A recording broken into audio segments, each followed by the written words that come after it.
Good morning everybody. Till now we have studied about the unification of Germany and Italy. Both these unifications were as a result of sudden upheavals or revolutions. But now we are going to study a strange case of Britain where the unification took place neither because of sudden upheaval or nor because of revolution. The British unification or the unification of Britain was a long drawn out process. Before 18th century, there was no nation or British nation as such. The principal identities of the people who occupied the British Isles, that means there were small islands in Britain, and all these were occupied by different people, and all of these were ethnic ones.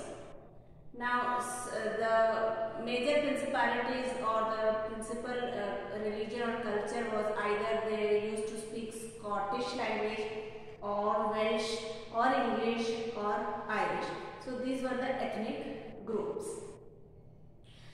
But slowly out of these four, the English started gaining power, dominance, wealth, and this British nation or the British Isle, in British Isle there was monarchical form of government, but slowly with their efforts they systematically drove out the monarchical form of government and they brought English Parliament in that country. So the Parliament and this English Parliament became the reason for the unification of Britain.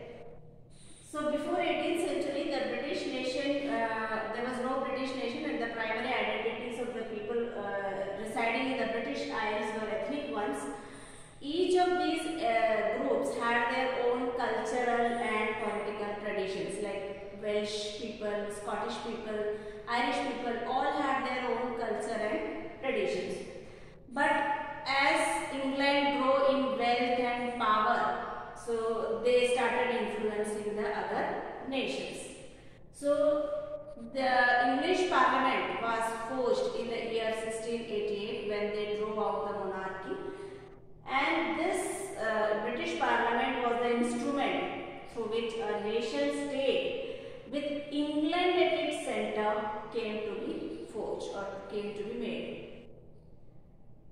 In 1707, England entered into a pact with Scotland, and an Act of Union was signed with Scotland, and a new nation was formed which was called as United Kingdom of Great Britain. Now when this Act of Union was signed, it meant that the England can have its influence over Scotland. Now Scotland never thought of it before it joined the Union. Now the British Parliament was dominated by the English members and there were very less Scottish members.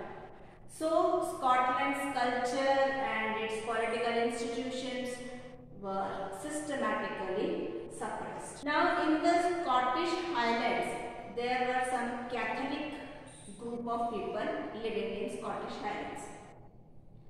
They were not happy with the influence of England over them, so they tried to assert their independence, but these people were repressed by the English. Now these people who were living in the Scottish Island, they were forbidden, they were not allowed to speak even their own local language, that is Gaelic language.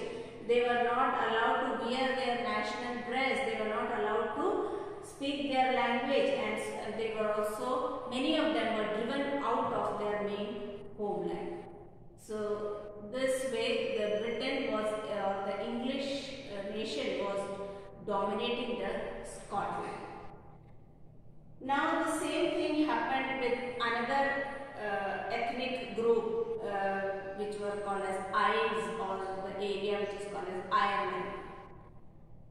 In Ireland, there were two groups of people living, Catholics and Protestants. The Catholics were the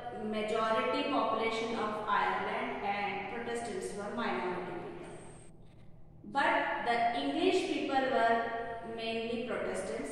So these Protestants were helped by the English people, and these Protestants started dominating the large number of Catholic people. The English helped these Protestants to establish the dominance where the Catholics were more. These Catholics did not like it and they started revolt against the British, but they were eventually suppressed. So many such revolts occur, and one such revolt was done by Wolfe Tone, but he also failed in his revolt. He and his United Irishmen, they tried to remove the English influence from Ireland, but they failed in the year 1798. And ultimately, Ireland was also incorporated into Great Britain in the year 1801, or it became a part of United Kingdom.